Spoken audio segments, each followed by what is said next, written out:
Bienvenidos. Hoy vamos a ver en detalle por qué 2026 no es un año cualquiera, sino que es el punto clave de un gran reajuste geopolítico. Y no estamos hablando de una sola crisis, sino de un conjunto de fuerzas que están conectadas entre sí y que, la verdad, ya están rediseñando nuestro mundo a una velocidad de vértigo. Y para entender todo esto, hay que partir de una idea fundamental. Lo que ocurre en 2026 son en realidad los síntomas, las señales de cambios mucho más profundos que van a marcar el camino hasta 2030 y más allá. Es el principio de una nueva etapa, no el final de nada. Entonces, la pregunta es obvia. ¿Cuáles son esas fuerzas? Si miramos un poco más allá de los titulares del día a día, de los conflictos, las elecciones, se empieza a ver un patrón. Un patrón que define lo que podríamos llamar el gran reajuste geopolítico. Y eso es lo que vamos a desgranar ahora, pieza por pieza. Muy bien, pues entremos en materia. La primera gran prueba de este reajuste es un cambio radical en cómo funciona el poder en el mundo. Digamos que las viejas reglas y las alianzas de siempre se están rompiendo, y estamos ante un tablero de juego completamente nuevo. A ver, esta es la transición que lo explica casi todo. Pasamos de un orden que, estaba más o menos anclado por Estados Unidos, basado en alianzas tradicionales, a un sistema mucho más fragmentado, policéntrico. Para que nos hagamos una idea, el poder ya no es una pirámide con una única cima, sino más bien una cordillera con varios picos importantes. Y en este nuevo mundo, la diplomacia se vuelve mucho más transaccional, más de qué hay de lo mío, y los intereses de cada país se ponen por encima de todo lo demás.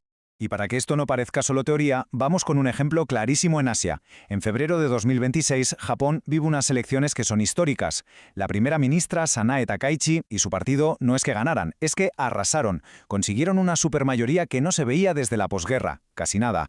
Pero lo más curioso es el fenómeno que hay detrás, el llamado efecto Sane o Sanekatsu, un movimiento de popularidad brutal, sobre todo entre la gente joven, que ha consolidado un giro total en Japón.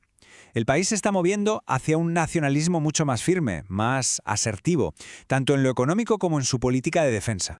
Y fíjense en este detalle, el apoyo explícito de Donald Trump a Takaichi justo antes de la votación. Esto no es una simple anécdota, para nada. Es la prueba de que se está formando una nueva alineación de líderes a nivel mundial con un perfil muy parecido, nacionalistas, conservadores y que apuestan por una política de paz a través de la fuerza. Y ya que hablamos de Estados Unidos, su política exterior también está cambiando de forma radical.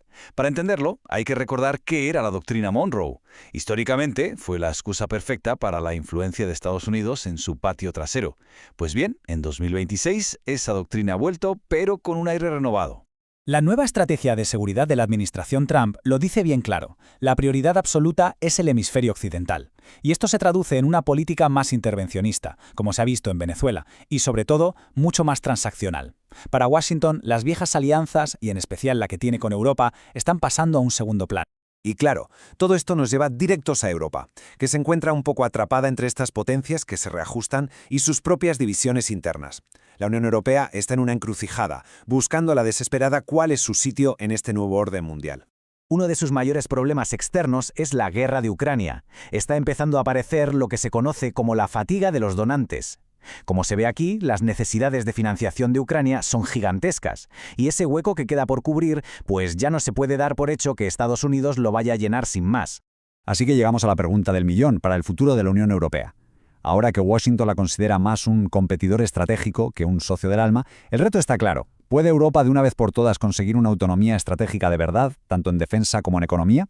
El debate interno, desde luego, es muy intenso.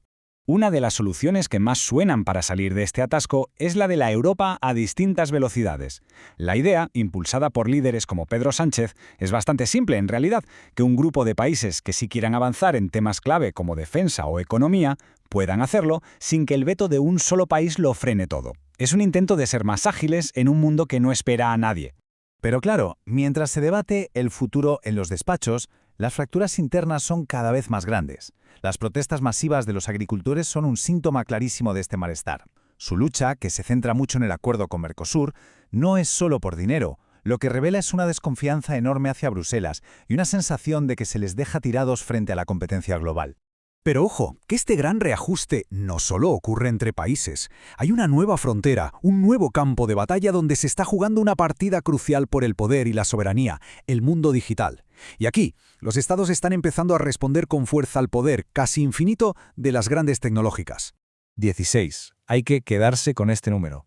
¿Qué significa? Pues es la clave de una de las medidas más valientes en esta lucha por la soberanía digital. Es la edad mínima que propone España para poder acceder a las redes sociales. Pero esto va mucho más allá. Es un paquete de 5 medidas muy contundentes para recuperar el control democrático frente a lo que el gobierno llama los tecnoligarcas. O sea, esas pocas empresas tecnológicas con un poder inmenso. El plan incluye desde obligar a una verificación de edad que funcione de verdad hasta la responsabilidad penal para los directivos. Incluso crea la figura del delito algorítmico para castigar la manipulación de los algoritmos. Un pulso en toda regla al poder de Silicon Valley. Vale, si unimos todas estas piezas del puzzle, el nuevo equilibrio en Asia, el giro de Estados Unidos, la crisis de identidad de Europa y esta nueva batalla digital, la foto que sale es muy clara. Estamos navegando hacia un futuro global cada vez más fragmentado, donde la lucha por el poder está en todas partes. Y este dato es demoledor.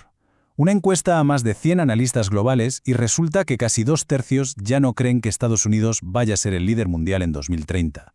Es la confirmación con números de que ese mundo policéntrico del que hablábamos al principio ha dejado de ser una teoría para convertirse en nuestra realidad.